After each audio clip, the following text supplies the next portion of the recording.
राधे राधे दोस्तों, आप सभी को मेरे YouTube चैनल व्रत एंड पर में स्वागत करती हूँ। दोस्तों, फाल्गुन मास की अमावस्या 2026 की मंगलवार को पड़ी है, इसलिए इस अमावस्या को भौमावती अमावस्या के नाम से भी जाना जाता है। दोस्तों, आप सभी के लिए भौमावती अमावस्या की व्रत कथा में लेकर आज उपस्थित हुई हूँ। फाल्गुन का महीना हिंदू पंचांग के अनुसार साल का अंतिम महीना होता है। इसके बाद आने वाले चैत्र महीने से हिंदू नववर्ष का आरंभ हो जाता है। फाल्गुन माह के कृष्ण पक्ष की अंतिम तिथि को फाल्गुन अमावस्या भी कहते हैं, जो कि यह 17 तारीख फरवरी महीना यानी दूसरा महीना साल 2026 मंगलवार को पड़ने वाली है।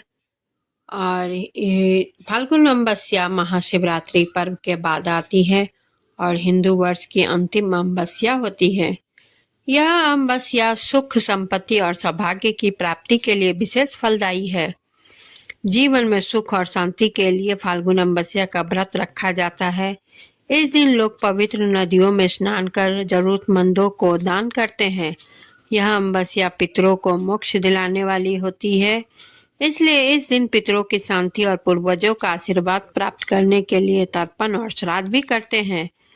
साल भर में 12 अमावस्याएं आती है। यदि निरंतरता में प्रत्येक अमावस्या को आप पितरों हेतु श्राद्ध नहीं कर पाते तो कुछ अमावस्याएं विशेष तौर पर सिर्फ श्राद्ध कर्म के लिए ही शुभ मानी जाती है। फाल्गुन मास की अमावस्या उन्हीं में से एक है। माना जाता है कि जो व्यक्ति फाल्गुन अमावस्या के दिन व्रत रखता है उसके जीवन में कोई समस्या नहीं आती और सुख समृद्धि में वृद्धि होती है। इस दिन पितरों का पूजन करने का भी विधान है। अमावस्या पर पितरों का पूजन करने से उनका आशीर्वाद मिलता है और उनकी आत्मा को शांति मिलती है। मान्यताओं के अनुसार आज के दिन गंगा में डुबकी लगाने और दान करने से कई गुना पुण्य फल की प्राप्ति होती है।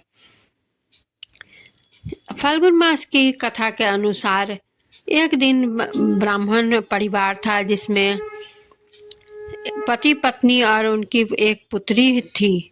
उनका जीवन समान चल रहा था। वर्ष बीतते गए और पुत्री भी धीरे धीरे बड़ी होने लगी।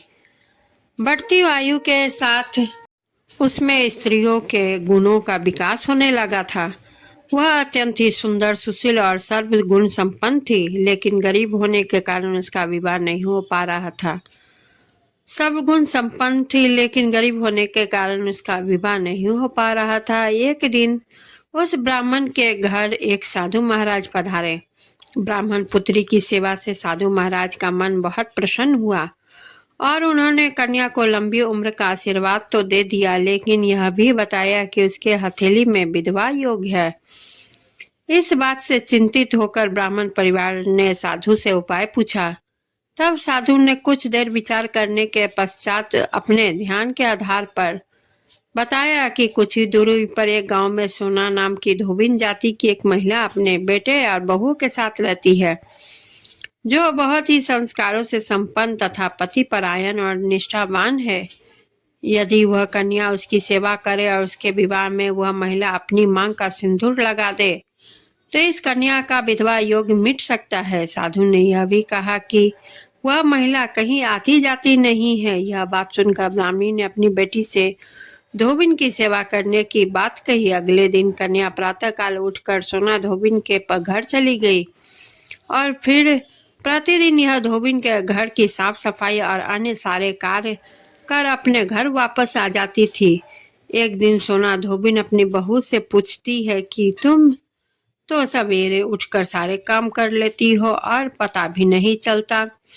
तब बहू ने कहा, माँ जी, मैंने तो सोचा कि आप ही प्रातःकाल उठकर सारा काम खुद ही खत्म कर लेती हैं।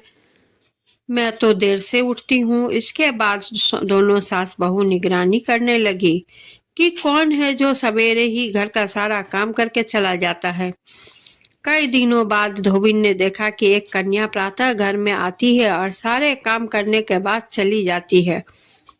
जब वह जाने लगी तो सोना धोबिन उसके पैरों पर गिर पड़ी और पूछने लगी कि वह कौन है जो इस प्रकार छुपकर उसके घर में काम करती है।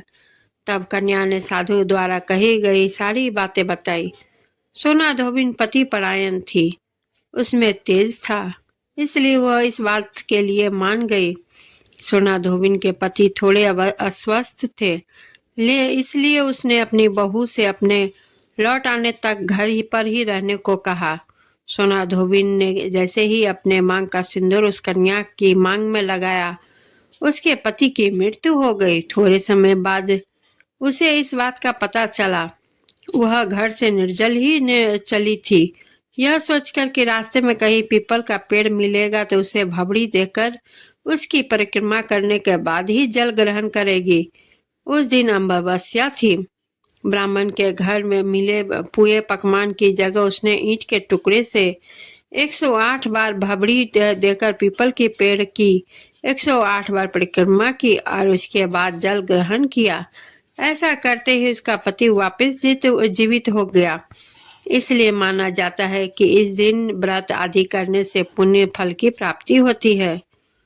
तो दोस्तों, आप सभी को यह अमावस्या की व्रत कथा कैसी लगी कमेंट जरूर करें, वीडियो को लाइक शेयर करें, चैनल को सब्सक्राइब करें और बेल आइकन को विशेषतः क्लिक जरूर करें, क्योंकि कोई भी न्यू वीडियो का नोटिफिकेशन तभी पहुंचेगा जब आप बेल आइकन को क्लिक करेंगे। इसी के साथ मैं कथा समाप्त करती हूँ। धन्यवाद।